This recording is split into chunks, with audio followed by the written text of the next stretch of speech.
Hey guys, welcome back to another video. My name is George. If it's your first time here, if you're returning, thank you for clicking again. Before we start, we had a competition last video that was just to leave a simple comment. You're gonna win one of the new hats, and the winner is, I'm gonna put it on the screen, at Stance. So congratulations mate, randomly selected comment. I can't be giving out hats all the time, so we're gonna do same competition. Just leave any comment, you're gonna win some stickers and lanyards. But let's get started in today's video. So today is the final episode. It's part 6 of the manual conversion of the Toyota JZS 171, and that is going to be wiring in the emulator. Now that means the car still thinks it's an automatic even though it is manual, and the ECU runs the way it should. Now what it entails, you got a little box, you wire it in, there are some resistors which I'm gonna leave just for now. That's just for the engine management light on, but what we're gonna do today is Saturday. In 2 days time, for me, obviously for you guys, by the end of this video, we're gonna be going to a Black Cat Motorsport in Chichester. We're gonna be trying to run the car without the emulator, with it disconnected. We're gonna be trying all different settings to see which one's the best for the JZS 171. But let's wire in the emulator. So the ECU is right under here, so we need to remove some stuff like the power steering reservoir. Just gonna try and see if I can cable tie out of the way. Now that's the igniter. We had to relocate it because of the strut brace, but hopefully we can just move it out of the way enough.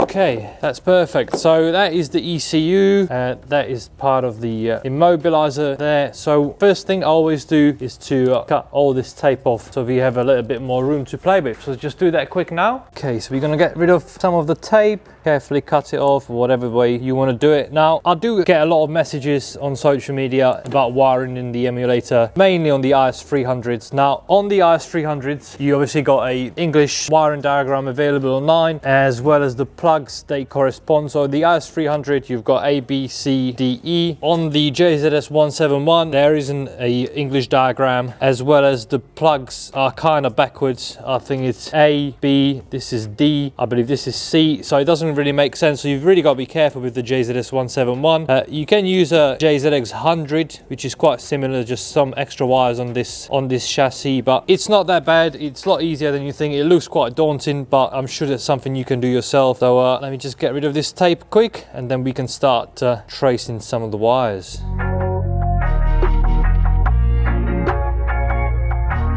Okay, so that gives us enough room to work. I think maybe just get rid of this one quick as well.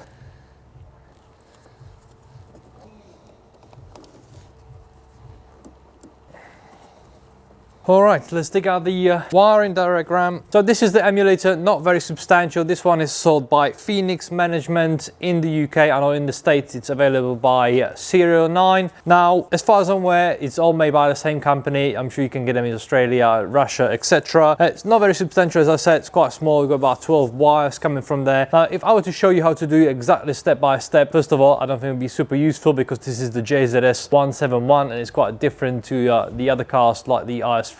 So I will try and stop where I think there's something quite important. So first up, we're going to wire in the power and the earth, which are only spliced in. You don't obviously cut the power to the ECU, you only tap into it. Let's do it. Okay, so I'm going to find plug A. According to the manual, this is A, and it's A17. Now the way you do the numbers on these is you look from the top of the plug, and A1 would be here, and you go A1, 2, 3, 4, 5, 6, 7, whatever that's in that row, then 8, 9, 10, 11, 12, and then row at the top, and this is apparently A17, which is the one in the corner here. So I'm going to grab my wire strippers. Don't forget A17. Don't forget, we're not cutting this one, we're only splicing in because that is the ignition. So I'm just going to strip and stretch the wire insulation. Then I'm going to get my power probe. The ignition is on, so we should get a 12 positive here, and we do.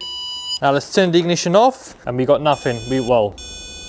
We've got negative. So yeah, that's good. This is the one we need to wire the positive wire on the emulator in. Now you really want to wire it, as far as I'm aware, so I'm not also an electrician or anything like that, but you do need to wire it into this ignition because it's nice clean 12 volts without any interference. So as far as I'm aware, you want to use the same 12 volts that's going to the ECU. That is my understanding, and you want to do the same for the earth. You don't want to just earth it to the chassis because you might have an interference and it might not run right. So we tapped into that. We're gonna put a little bit of solder there too.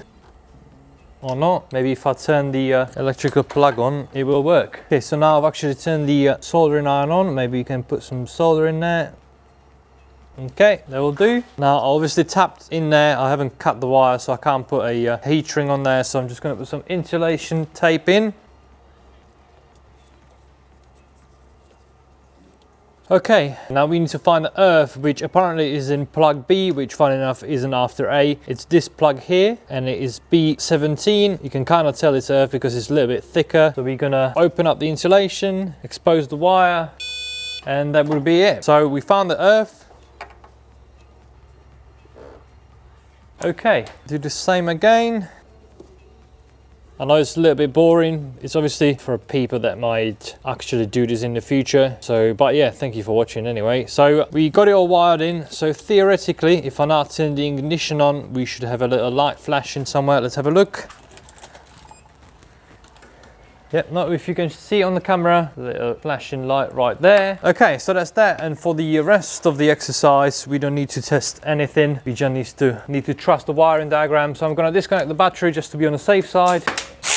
Okay, and from here, I'm just gonna follow the wiring diagram. All the other wires apart from one are going to be cut, and you're gonna wire this wire going to the ECU, so we won't worry about the wires that go to the loom in the car. So we're gonna be wiring this straight into the ECU apart from one wire, which is the RPM signal. Obviously we can't cut an RPM signal, otherwise the car is not gonna run. So yeah, quite a few wires there. Let's just get started. Now next up, we've got this wire here, which can be either wired into 2 or L, meaning speed number 2 or speed number L low. Now different cars respond differently, so what I want to do on the dyno, I want to do a run with this wire being connected to 2. I want to do a run with this wire connected to L, decide whichever one makes more power, or if it does make more power, and then try to use the different modes on this. Now to be able to do it at the dyno and swap it quickly, I can't exactly be cutting and soldering there because it will cost me money, and I can't exactly use somebody workshop. So I know this makes things even more confusing, but I will put a crimp connectors on this, and we're gonna crimp it into 2, and then I'm gonna put a crimp connector on L, which is funny enough right next to 2, and I can just swap the connectors. So according to the manual or the wiring diagram, speed number 2 is this wire here, which is green and yellow.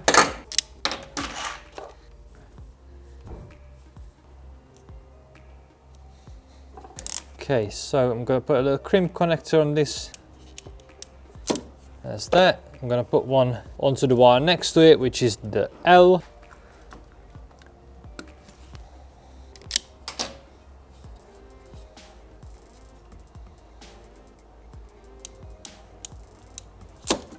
Okay, and the other side, obviously, you're going to put the male connection here.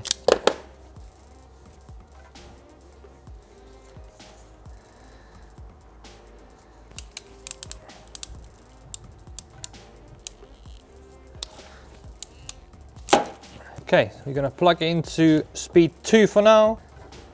That's it. Okay, just going to put a little bit of tape over it so it doesn't try to ground itself on some metal. Okay, and next wire goes to a plug C, supposedly, even though it's close to the B, which is the second one. And it goes to this red and white wire. This one is P for park.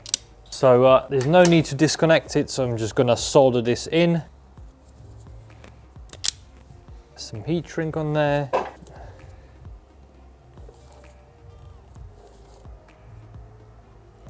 Beautiful.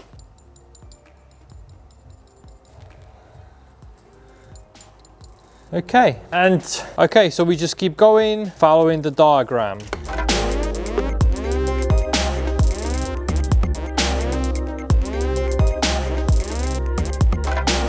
Okay, so we are all wired in. If that's something you're gonna do yourself, just take it easy, make sure everything matches. Now with Toyota, you can't always rely on the colors of the wires. You can rely on the pin location, however, but I'm gonna put it all together. I'm not gonna do the resistors just yet. I'm gonna do it after the dyno because it's quite tight in that box and I need to get to the wires to swap them over. Now we're gonna take it for a test drive, but before that, I've got a little confession to make. I can't quite take it for a test drive yet because the other day, maybe I was playing around a little bit and I have managed to snap the prop shaft. And there she is. So people often say that the J160 gearboxes are not strong enough. Well, let me tell you, they're stronger than the prop shaft. I'm not entirely sure whether it's the same sort of prop shaft or the same center mounting that you would find on the turbo cars. I'm not entirely sure. Someone will probably correct me. But yeah, I snapped a prop. I've got another one. So before we take it for a test drive, I need to put a prop on. But let's wrap it up.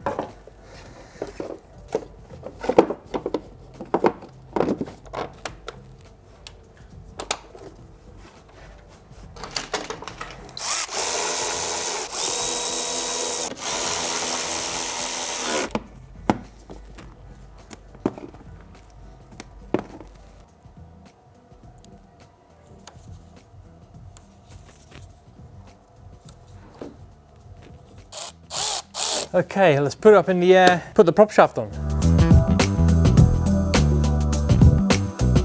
Okay, so let me show you quick. That is the rest of the prop. You can see it is the spline where the middle bearing goes, and that's snapped. So guys, don't be afraid to convert your JZ engines with this J160 gearbox, because as you see, the prop shaft is probably gonna let go first. So let's put a new prop on there, take it for a drive.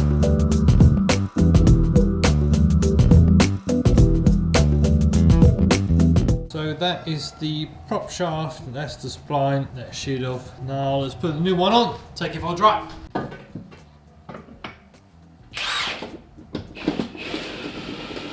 I'm not sure what the torque setting is on these, because obviously you can't really get a torque wrench on that anyway. But from factory, I'm trying to speak louder so you can hear me. These are always very tight, so I'm going to try and do the same.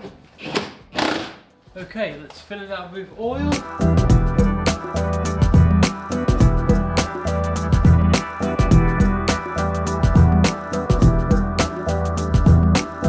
Okay, so I'm done for today. Obviously, stay watching the video because we're going to be doing down on Monday. For me, for you, it's going to be a few seconds. I'm going to take it for a test drive. I'm going to take you with me to see whether I feel any difference. So let's do it. Okay, so we're all wired in. It's now showing we are in second gear. Need to get some fuel as well. Got some new tyres on as well on the rear. For some reason they wear out a lot quicker when it's manual. Strange. But let's just drive it, let it warm up for a little bit, and then I'll give it some rips and I'll tell you whether I think it feels any different. Okay, so car's all warmed up. I haven't really given it any yet, so I don't know if there is any difference. I also filled up with some Finest Shell, what's it called, V-Power. So I'm still sort of trying to figure out which fuel is the best. So if you have any recommendations, let me know. They all seem to be the same really, all this high octane stuff. So I'm still looking to find which one stands out. So I've been trying the Momentum from Tesco's, SO does one too, as well as the V-Power. So let me know in the comments as well, guys, what sort of fuel do you guys use in your cars? But let's give it a rip.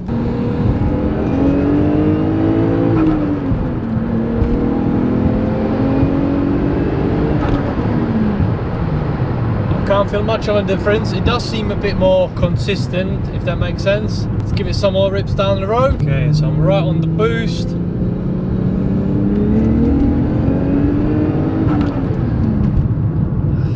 I don't know, it's hard to say. It does pull more consistently. Is that a word? I think so. Let's give it some more.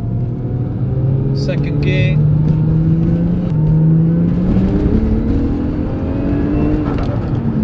I don't know. Okay, so I just got home. I'm not entirely sure whether the car does feel any different. It's tough to say, but we'll see at the dyno, and yeah, well, I will see you at the dyno in a moment. Okay, so I'm at the Black Cat Motorsport 2 days later. Dan's got the car on the dyno, so we're gonna try and set up the emulator and see whether it makes any difference. I think it's gonna be about 7 runs. Gonna try without the emulator, with the emulator connected to speed number 2, connected to speed number L, the low range, and then the different modes. So let's do it.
Now it's getting some good power. Now this is at the wheel, this is not at the flywheel. That hasn't been calculated. We normally do it at the last run, but it made the most power on L, which is the low gear, so we're gonna leave it there and I'll try the different modes on the emulator.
So this one's is it the power or is it the torque curve? This is the horsepower. This is the torque. Is the torque. Higher one is torque. Yeah. Okay. Makes more newton meters than it does horsepower. Well, that's what you want, don't we? Yeah, of course. Yeah. So it follows you up. You've got a slight dip here, which I'm guessing is probably the VVT. Yeah. I would have. And then where it tails off over here from 5,500 up to the limiter, I think about 7.2, 7.3. It tails off, and that's probably down to the the turbo housing or compressor housing. Yeah, they're probably can't keep things, aren't they? I mean, whether you could alleviate that with boost control, I don't know, but probably lacks flow at the top end to cope with it, because that's about 0.6 bar. From here onwards is about 0.6 bar. And that's 481. 481 newton meters. Yes, your peak power is 366 horsepower, 481 newton meters. Because these boxes on the IS, Yeah. people talk rubbish about them, right? Yeah. That's okay to hold that sort of power like this. Because Yeah. I snapped the prop shaft in this, and the boxes. Yeah, right. Yeah. So yeah, I don't know. So, but it makes that's awesome, but the air fuels are spot on. Losses are obviously all the same all the time. Air fuel is absolutely bang on. So air fuel's down here, so 1221.